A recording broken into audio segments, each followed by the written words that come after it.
Mutamu Kendilelo Toye Banabandeko Obazolanda, que chef coutumier c'est qui en fait?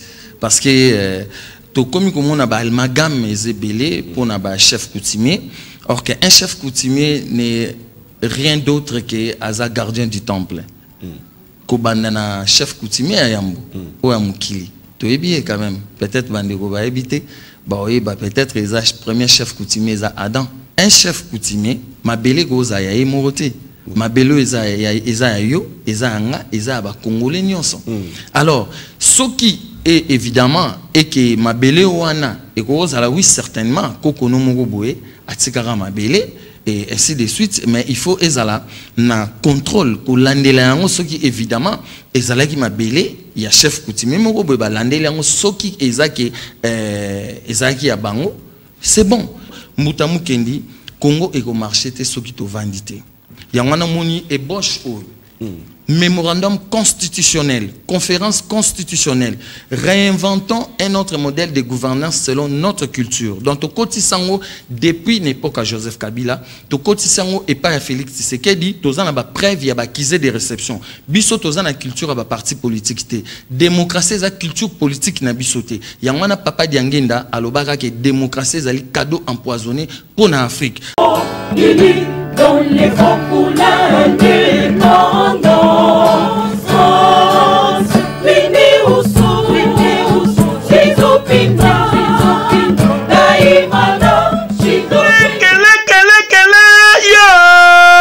ndeko ya Congo yo mutu balia bambongo pona koluka kotinda mwana na yo akende kotanga na mikili ya poto tope oteka bandaku pote bana na yo bakende kotanga na mikili ya poto kasi balia bambongo tala occasion oyo fondation au parler epesi yo pona kotinda mwana na yo akende kotanga na mikili ya poto yango yo lokola na mboka ya Tunisie oza mobimba bakomisi mwana na ba université ya kuna nyonso kitoko Chypre, Canada, États-Unis oza mobimba ya Schengen ya Dubai awa nyonso ezali na fondation au parler bazo sunga batu makasi adresse ezaka kaka moko na avenue Kassavubu numéro 51 à l'enceinte du bâtiment Carrefour des Jeunes. Tope obengi bango na ba numéro ya téléphone oyo plus 243 82 1 006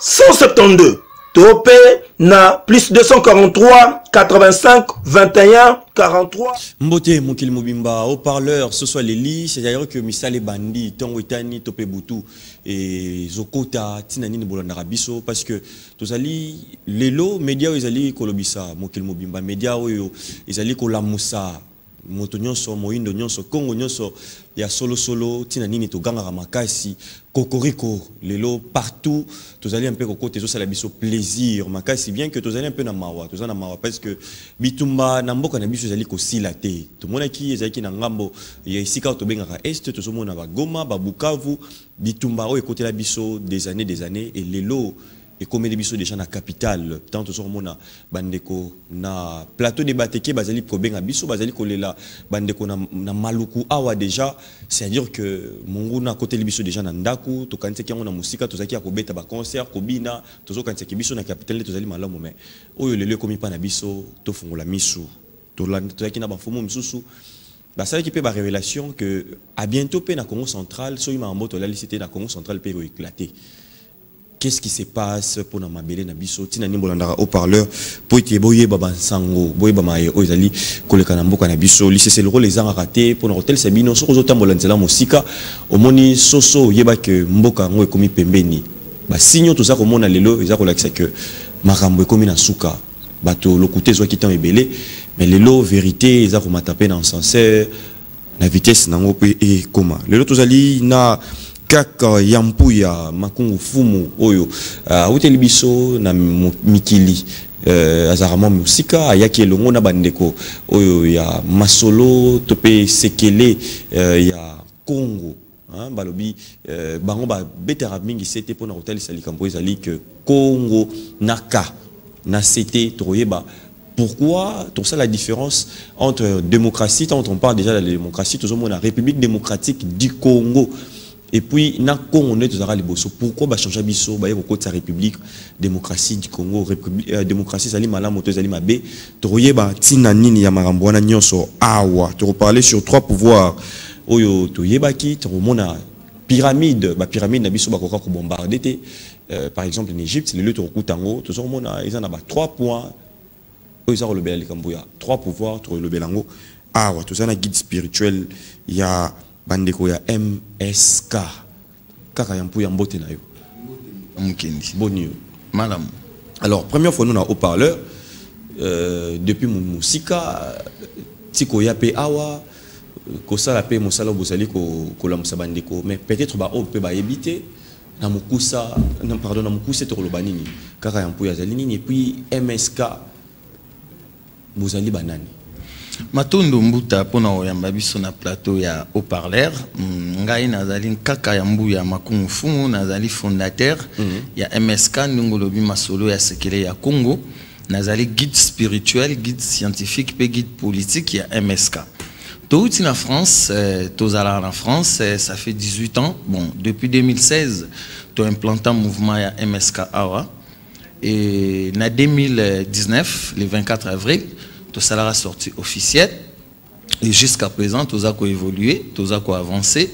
Le 24 avril passé il y a 2023, tout ça qui na Sainte-Thérèse, tout mekai kotali ça que tout ça na transition il y a 33 ans depuis que Mobutu a kotsaki a zongsaki multipartisme na démocratie depuis le 24 avril 1990, si les lots, tout le monde n'est pas parti politique, les lots et boumé le bisomboka, tout ça au cocaté, qu'au avancé, qu'au développé mboka na biso suite à la démocratie. Donc voilà, MSK ezali mouvement socio-culturel. Oezo Bundela, retour et à pouvoir spirituel, scientifique et politique au Tobungisa na Congo et pas na biso, il y a de cela 8 siècles passés. MSK ezali bateau ya alliance oyo lelo ezali ko sangisa ba mouvement nyonso ba association nyonso culturelle oyo ezobundela Congo ya ka oyo ba changer biso na conférence de Berlin. MSK ezali mouvement ya juxtaposition toza ni pour gauche ni pour droite, donc tozo bundela que unité Mama Kimpavi tabundela entre 16e et 17e siècle. Unité Oyo ezalara relayée et païa Fumukimbangu Papa Simon Kimbangu entre 1920 et 1921 parce que les lotos a unité na kata pouvoir na biso ya théocratie Oyo ezalaki ba changer biso depuis 5e siècle et pas na civilisation grecque tant ba yakoboma civilisation Congo yangwana eza civilisation égyptienne et y compris tant civilisation romaine donc ba romain ba changer pays sous civilisation Congo na 7e siècle. Donc théocratie wana yango lelo na kati ya MSK tozo bundela pe ezonga parce que yango nde ezalaki pouvoir ya kibonzambe o ezalaki na 4 valeurs na biso ezali valeur ya liboso eza bolingo ya mibale ezali respect ya misato ezali dignité pe justice o lelo mokili mobimba ezo kobundela. Donc voilà, MSK c'est ça. Et ensuite pour chuter MSK ezali na kati ya MSK tozali na ba principe pe méthode o totambolara. Donc tozali na kati ya principe na biso eza principe royal.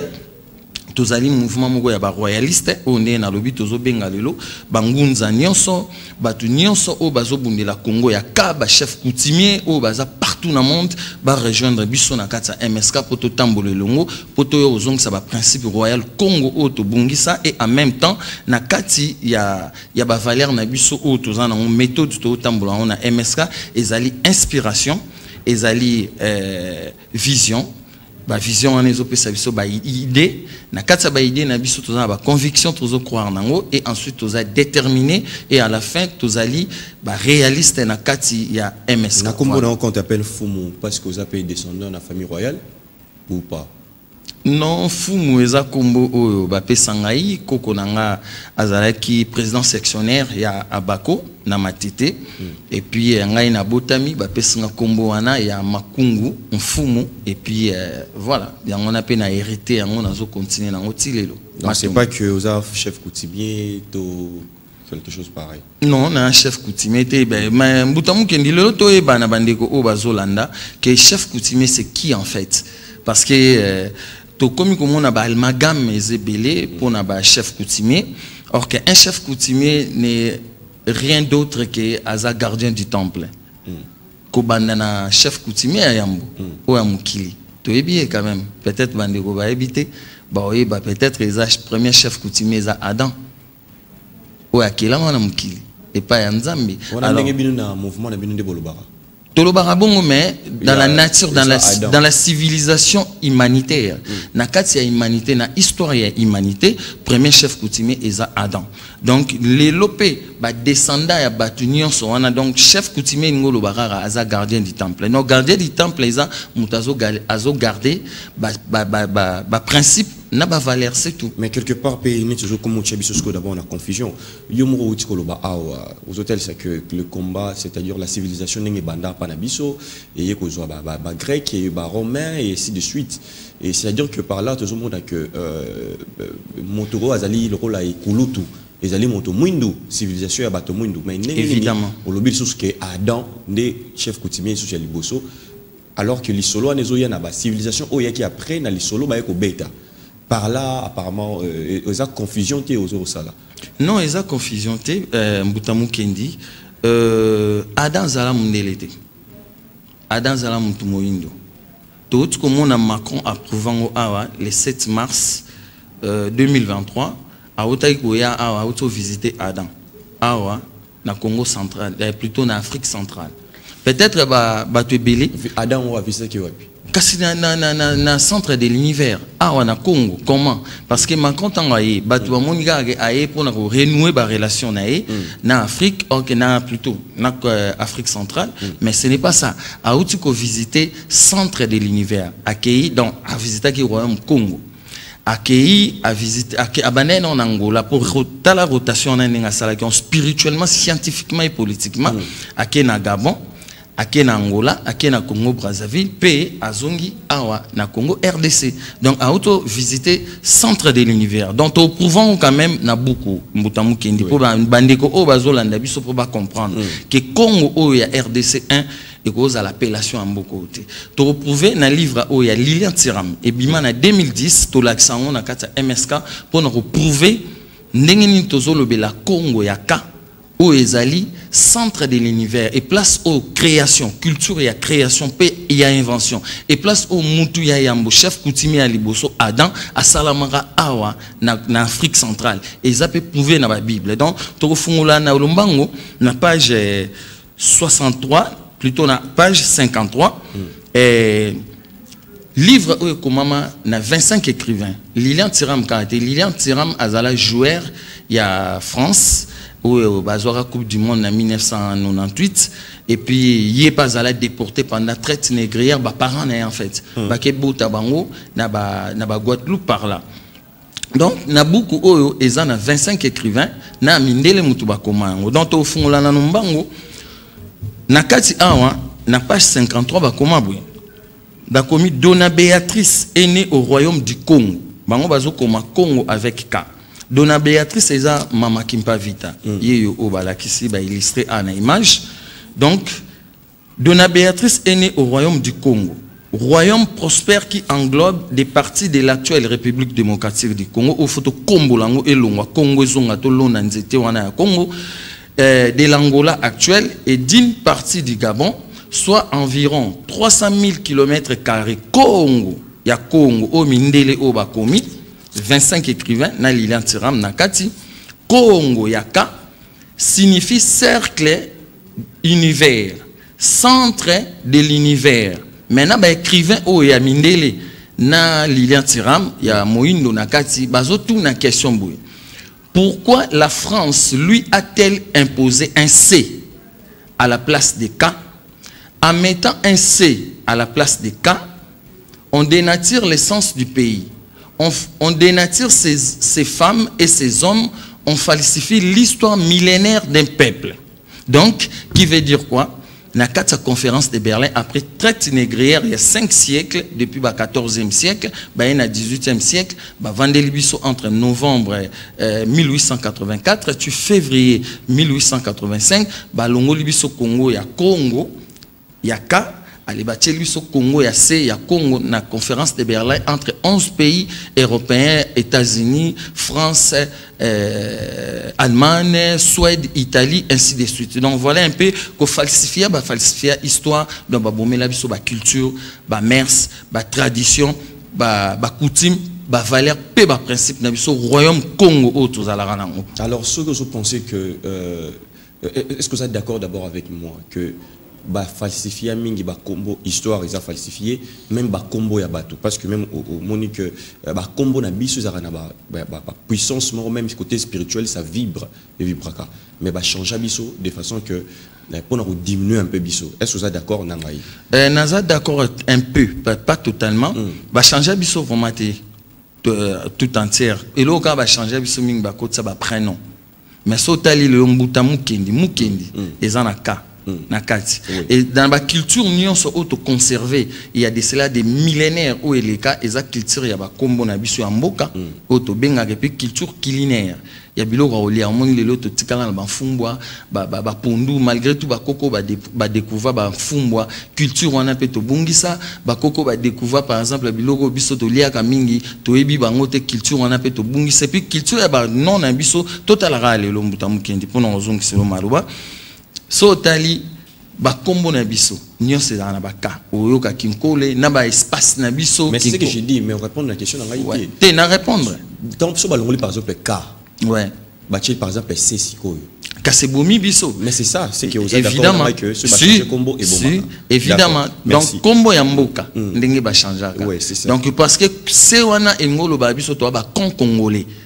Ezali ba cochon d'Orient. En fait, les années mindele ba komisa biso donc eza cacho ya ba occidentaux donc kangama na kacha cacho ya ba occidentaux na kacha système à traite négrière na kacha système à colonisation et puis lelo néocolonialisme donc soto zongi na Congo ya kate ya Congo to bimarate to se développer raté sur le plan spirituel, scientifique et politique. Donc ponayo Adam ezali réellement vraiment combo ya moto ya yambo. Non bon one juste code moko izo one ezakaka ba kombo o batu ba pesi mais azakaka mutu omoni mais donc par là en tant que bino parce que quand vous parlez de 3 pouvoirs c'est le ramokete hein quand vous a guide spirituel c'est le ramokete évidemment mais ceux qui ont même batu na ndenge ya Adam juste par rapport à premier moto or que ce n'est pas ça vraiment le sens à niveau ésotérique mais ça devient compliqué parce que bateau bazo comprendre le rumsusu yo peut-être aussi le va appeler le rumsusu aux autres confusion ti aux mona non Adam est juste combo o ba illustré na mindele tout consort mais na mutu kaka o ya yambo a existaka mutu wana ndi apporter les biso ba valeur na ba principe na kata société na biso donc ba valeur en ozanini o na lobi lelo bolingo so bolingo donc ba valeur divine o e baneko konza mokili lelo uta na Égypte antique Égypte ancien il y a Kama Kemet ba Kemet et ensuite Congo. Alors ba valeur wana nde mine wana o na bia liboso bolingo tala bolingo so kezaki na mokili ti lelo nde minduki ko betate nde ba ko sala ba arme nucléaire te bolingo entre ba mboka ya mokili mobimbe ezate bolingo entre le peuple net biso ana Congo ezate respect à l'institution respect à droit de l'homme est-ce que ceux qui vraiment les lobes par exemple va ONU et respectera droit de l'homme est-ce que minduke ko beta na mboka et ko beta te tout le monde a respect même il y a environnement ezate et ensuite dignité où est dignité de l'homme talanding bazo boma batu na mukili talanding bazo créer ba coronavirus c'est pas ba démocrate tout consort alors justice na mukili ezate donc voilà il faut ndeto zonga wana lelo soki Congo ezongi Congo awana RDC nde ba valeur wana to zongi sango pe ekotombola mboka na biso ekotombola Afrique pe to changer monde. Alors ndenge na livre il y a lien tira mauti koloba identité na biso et kenda. Donc tout ça sous autocoquer ko la télé le but ça comme con. Alors par là, c'est-à-dire que principe de la démocratie oyoto yamba donc là que Mobutu mutako tsangwandima to lobani c'est la personne par exemple on a à tout moment dans le bar il avait la solution mais memi mboka na nenga des ordres to lobanini par rapport un peu à Nina parce que hier tant on a c'était lui et puis à un moment il a un peu libéralisé Masolo, c'est-à-dire que qu'est-ce que Okoloba par rapport au Cambodge Matondo pona motuna mbuta mukindi et là on a loba elboso na je demanderai à tous les Congolais dans le monde et puis à tous les politiciens congolais kobanda par exemple na président Nabiso Félix Tshisekedi d'Antoine Chilombo baeba d'abord démocratie banda quand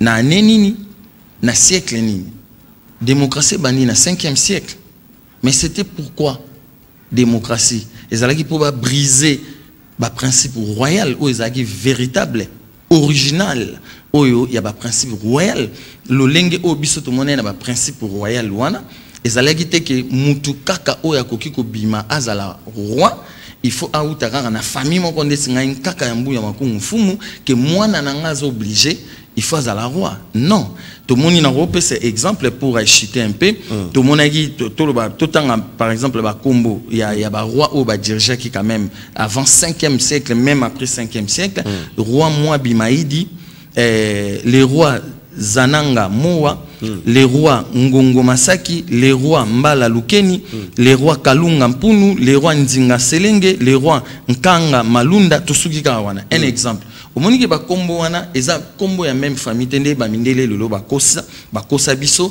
ba zui maramba royauté ba changer yango ke pa ina bango pouvoir il faut utaka na famille moko OK ezala bongo te donc démocratie continue na 5e siècle pour ba boma clan donc lignée na biso Louvila na biso c'est-à-dire nengo zoloba soki yozaki roi mona no po bon tozaki ba matriarcat mona eza mona na ote mais ekende côté mona noko donc mona kasi na yo par là peut-être ozako lobanini mona kasi qui n'est pas mona na yo te et qui n'est pas mona kasi ou bien ozoloba que eza juste na classe sociale moko boye ou bien groupe moko boye bato o déjà banika que place boye yo soki o lungwe tamsu yope au côté comme mokonzi yope na famille na yope bokomi pe na côté na lignée royale expliquer non peut bientôt comprendre un peu comment ça matondo mbuta yango na lobi na 5e siècle er ba côté biso démocratie ezalaki po ba boma ba origine royale ou ezalaki vraiment au Congo et Tchaka ainsi que uta na ba Égypte pharaonique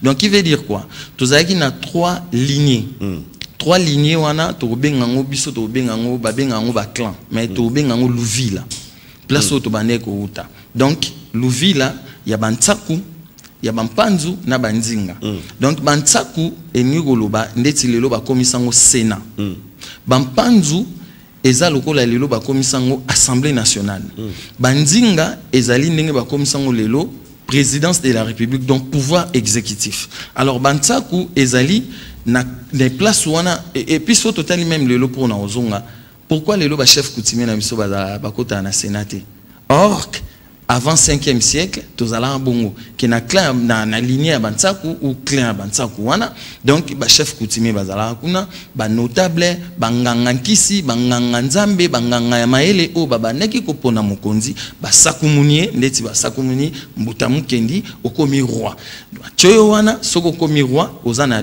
2 ans par exemple à rediriger même infini tili wana mais au respecter car ba principe royal na ba valeur divine oyo bango bantsaku ba kopesa par rapport na oyo ke ute pa bampanzu alors et pa bampanzu ezalo wala lelo ba komisango Assemblée nationale kuna nde et place ba scientifique na biso bazalaki oyo ba ebaki que sur le plan social économique to ko créer to ko inventer par exemple nzete aminu lelo na espace na biso na richesse na biso na ba kozongo na culture et industrialisation ba komisango dentifrice et dominer ba dentifrice tout na monde kuna ne na klawana ya bampanzu bango pe ba naki ko pesa ba idée scientifique et pai ya bantsaku oyo déjà ba ponaki déjà mokonzi.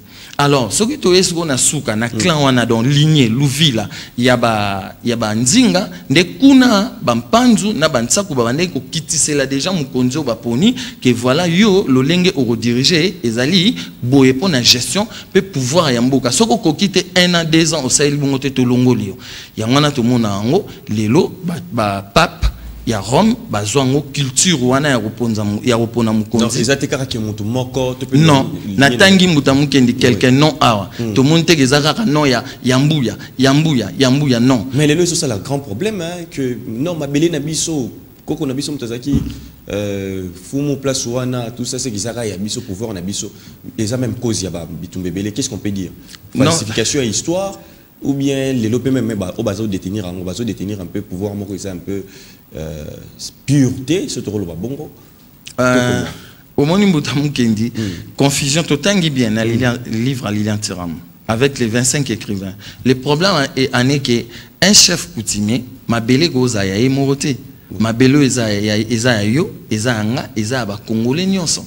Alors ce qui est évidemment et que mabele wana et kozala oui certainement kokono moko boye atikara mabele et ainsi de suite, mais il faut ezala na contrôle ko landela yango soki évidemment ezala ki mabele ya chef coutumier moko boye ba landela yango soki ezaki ya bango c'est bon. Mais sur les alliés, il y a ils étaient sur comme ils étaient qui la famille indézo peut-être que peut mutum susu. Ben ouais, évidemment, mais balandeli sur ma belé qui ça là ya bango. Mais tous on a un butamukendi.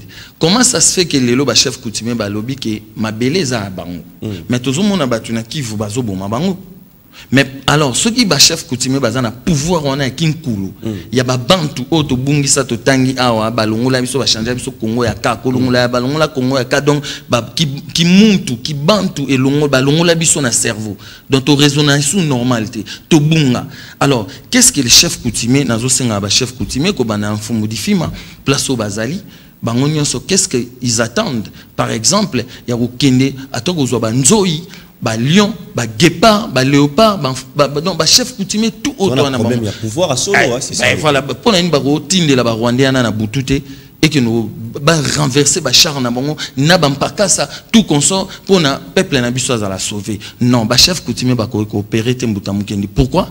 Ba ko coopérer sur le pouvoir spirituel parce que Congo ya ka nanu zongi na mboko te. Donc pouvoir ya kifumu za la rasu. Et kokoro za la c'est tout à fait normal ba lobby awa bien que ko changer ba changer Congo ya ka donc qui ba falsifier histoire ça veut dire tous les pouvoirs spirituels scientifiques et politiques il y a royauté autozala nango et koki kozala ezamala muté et fondé to zonga pona rozonga on a déjà biso na kata MSK to loba ke to pesa ébauche na ébauche wana auto pesa pour un changement d'abord il y a constitution parce que soto zongi mbuta mukendi dans toutes les civilisations to une civilisation égyptienne ou eza civilisation Congo ou ebanda création et invention, il y a la langue. Tobo sanate la première langue parlée dans le monde des langues qui Congo. Langue qui Congo et puis si écriture hiéroglyphe et puis si écriture il y a et puis si latin et puis si français français ça va les qui nabiso et nasima. Alors place il y a Congo autolobi ce qui est zongité torobi maté on a biso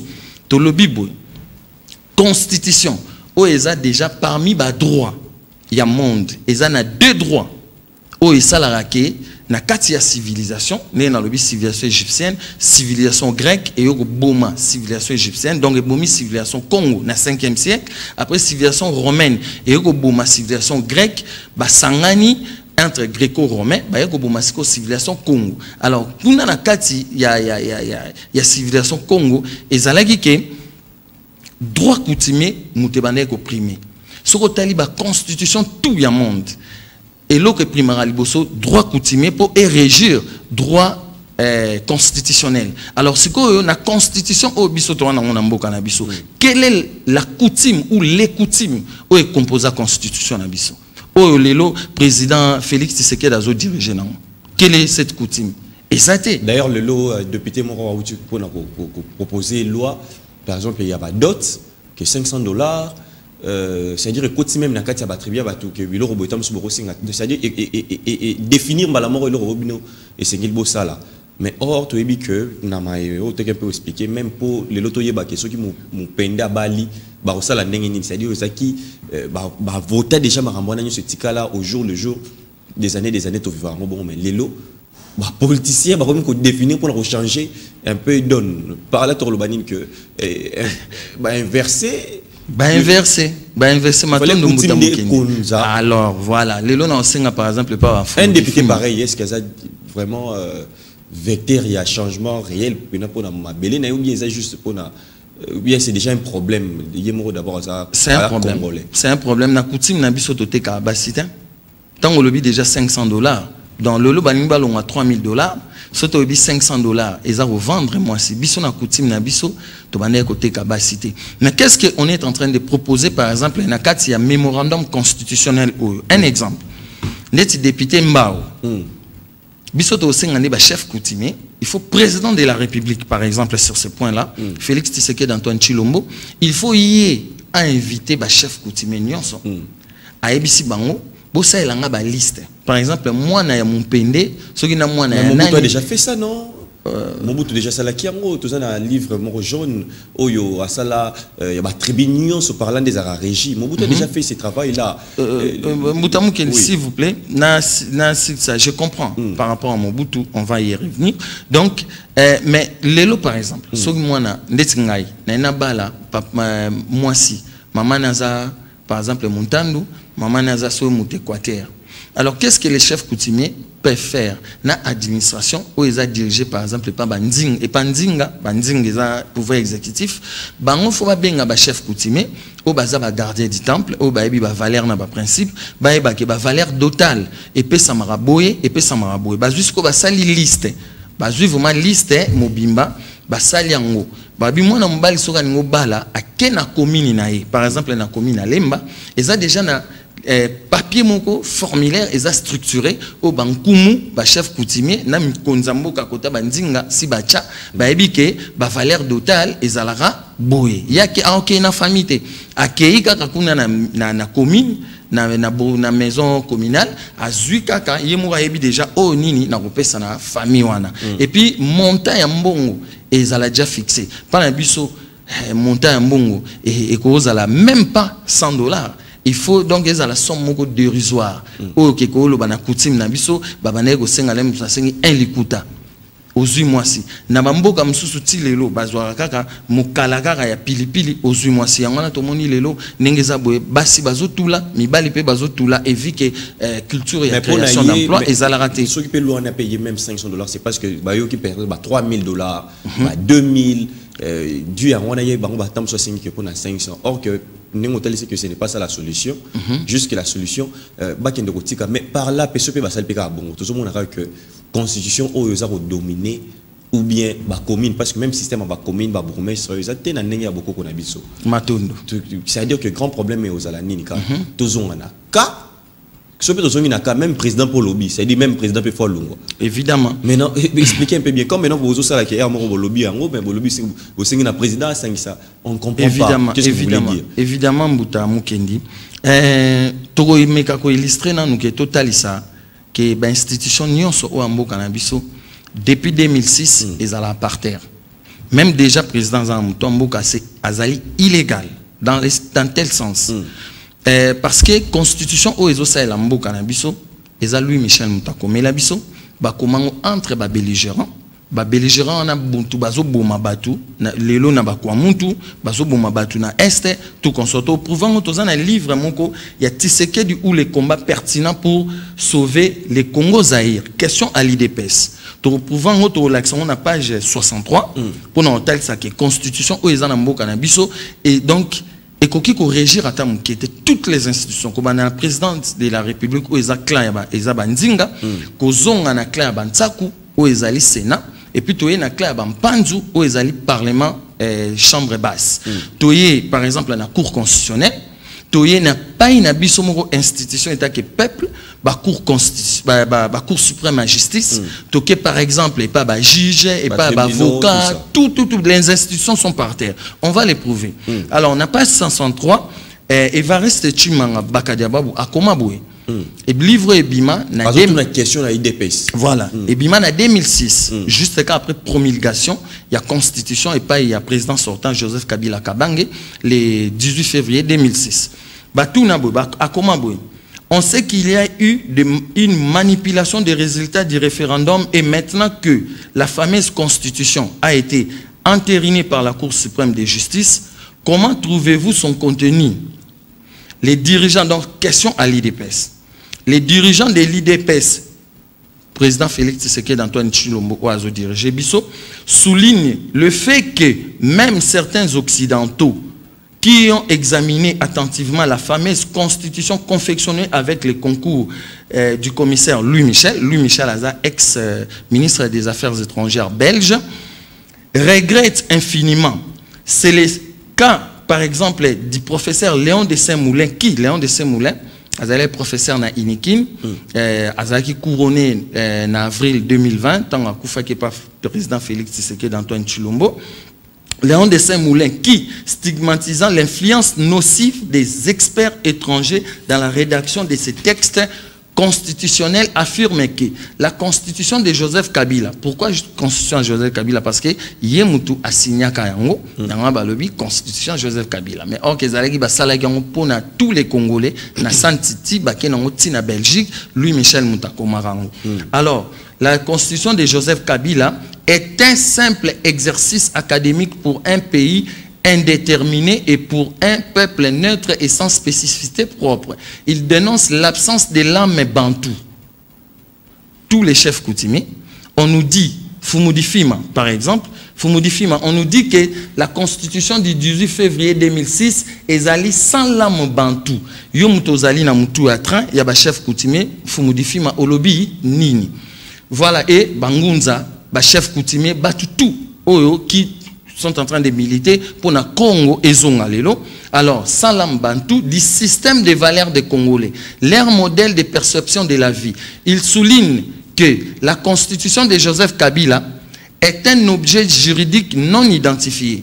En découvrant la constitution de Joseph Kabila, les grands constitutionnalistes Francis Delpère s'est écrié « Si telle est la constitution de la République démocratique du Congo, peut-on vraiment parler d'une constitution pour ces pays? Les dirigeants de l'IDPS, Félix Tshisekedi Antoine Tshilombo, Mkonzamboka Nabiso Oaza, Namuto Amboka, estiment que toutes ces réactions négatives leur donnent raison pour avoir refusé d'avaliser un tel document qui fait aujourd'hui la honte des Congolais. Donc voilà, Moutamou Kendi, on ne peut pas parler des institutions dans notre pays parce que tout est carbonisé. Sans l'ambantou, il y a bissoté. Lui, Michel Moutakome la bisso. Alors, nos institutions sont dirigées par quelle constitution? Il y a un moni Moutamou Kendi. Mais il y a même deux mandants, il y a président, un mandat encore renouvelable une fois. Tout est régi. Balobi neti tala Moutamou Kendi. Constitution ngoyango. Ce qui te font na page, il y a préambule. Balobi boy, exposé des motifs.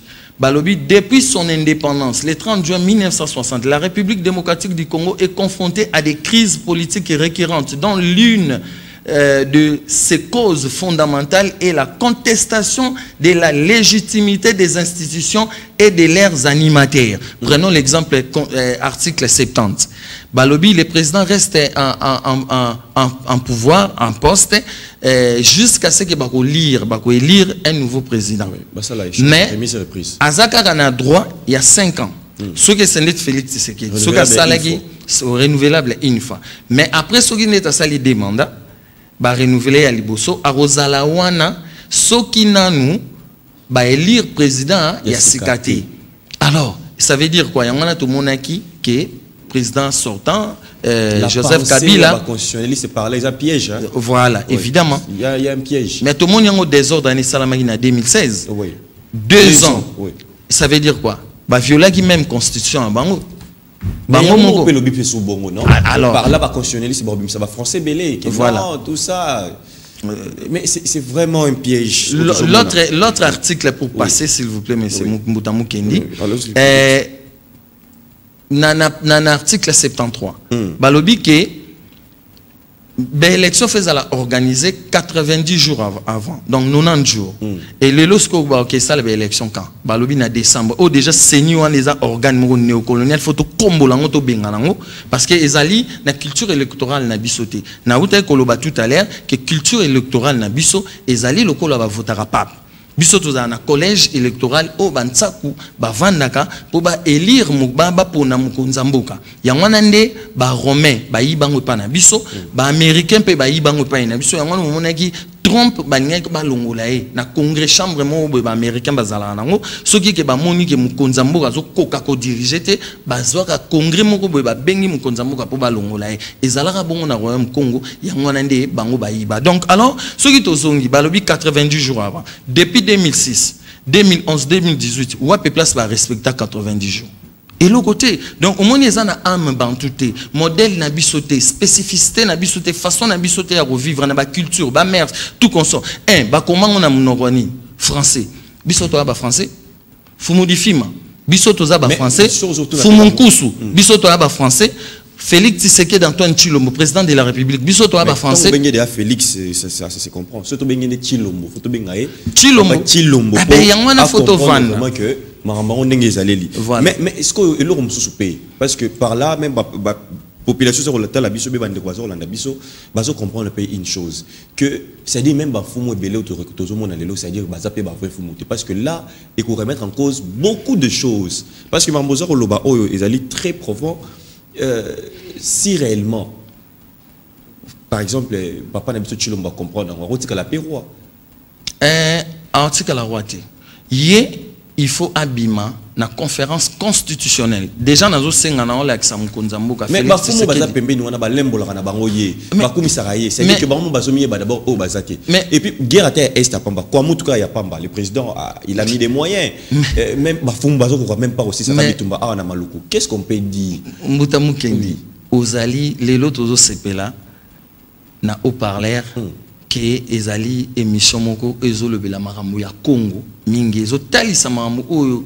millénaire ba falsifier biso histoire mais na lobby bien Congo moi muta opérer zate même Félix Tshisekedi d'Antoine Tshilombo a opérer ndeni faut soki tozongi na na Congo te boba chef coutumier lelo soki chef coutumier alati mayaka ndenge yo lati mayaka so chef coutumier alati tof c'est pas ça qui construit un pays.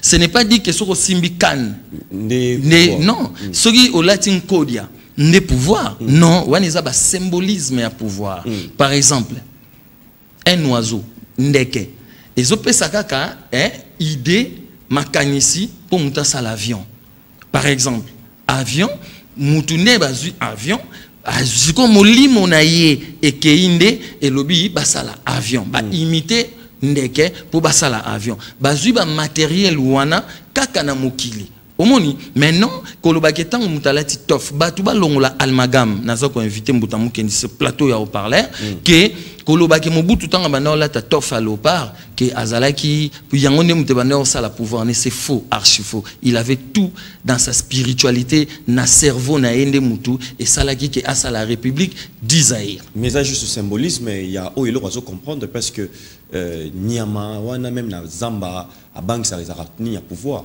oui effectivement on a payé Zaïr ezaki bon pena que babanga kabiso même bamboke belé le loto kendara babenga bayibi ko to kongote bayibi ka Zaïr c'est-à-dire que ezaki vraiment na puissance moko parfois c'est symbolisme dans le lobby et l'on ne pas incarné et c'est ce qui aussi dégage Mbuta Mukendi nani Mobutu na banque sabatu parce que ben institution est quand même forte yangwana batu ane ko banga ezaki te ko ba na lata tofalo par batu balanda sa façon de parler ndenge azwaki pouvoir et authenticité na kati entre Kasavubu mulele mulumumba ne babane ko patoger mindele babane ko kosa bango tout comme ça nde ye ayebaki mayele wana ndeti même père ezalaki ya mulele mutawanda sanango drapeau par exemple ya Zaïre ezalaki drapeau ya ba jeune abakiste nde Mobutu azwaki o a flambeau wana on le quoi Mobutu a comprendre ngo tant azwaki pouvoir nde akocha biloko wana en place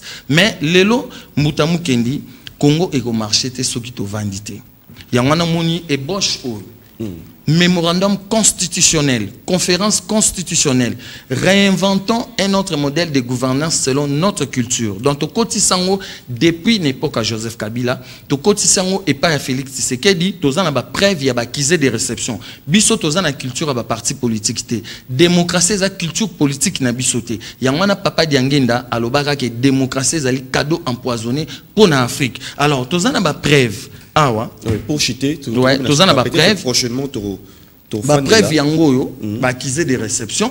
to kotisa tout consort et machin yango na tozo senga lelo il faut Félix Tshisekedi d'Antoine Chilombo et puis président sortant Joseph Kabila Kabange batala ba tiroir na bango o to kotisela bango po batala memo o to déposa to kotisa pona to vanda po to banana ko changer constitution to changer ba institution na biso. Merci beaucoup Ezalaki Kaka Yambuga Ezalaki Nabiso le loi mais qui correspond dans ba mituna Nabiso mais Masolo Ezara est belé Masolo est belé peut-être prochainement tu rejoins tu continuer un peu tu continuer parce que ba livre au même à mimia tout peut-être ba page mo ba paragraphe c'est que surtout bien tout temps ma bilom sous ça grave à matondo pona yo pona répondre à l'invitation matondo na ba nekonyo sur il y a MCK liloba pe asuka pona lelo 30 secondes depuis tout bon kabana liloba asuka ezake na kata MSK tozali tozo présenter livret d'idéologie il y a MSK oyo banik bazwa yango bakoki ko contacter biso ko benga par exemple biso na 089 84 81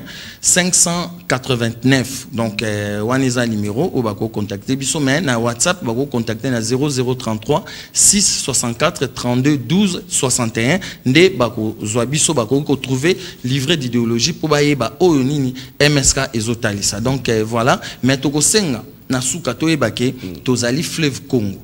Fleuve Congo place bandi na embouchure nango na Lualaba ti est traversé keti na Angola et simami na ba Miami ke tozala bongo potozong sa unité au mama kimpa vita bundelara na 16e siècle pe unité au fumukimanga bundelara entre 1920 pe 1921 na ba oyo ba kasavu ba bundelara poto changer mboka Matondo. Grand merci na bino to moni bandeko belé o ba osa biso signal grand merci da mingi déjà ba benga pona journée le 22 mai aux alliés anniversaire na ngai ba Matondo belé la grande famille bandeko balandi biso na Corée du Sud pourquoi pas saluer Nelly Mokela topé sur Mambote belé une très belle dame en zone d'Abisso à partir de la France, Karine Kimamba.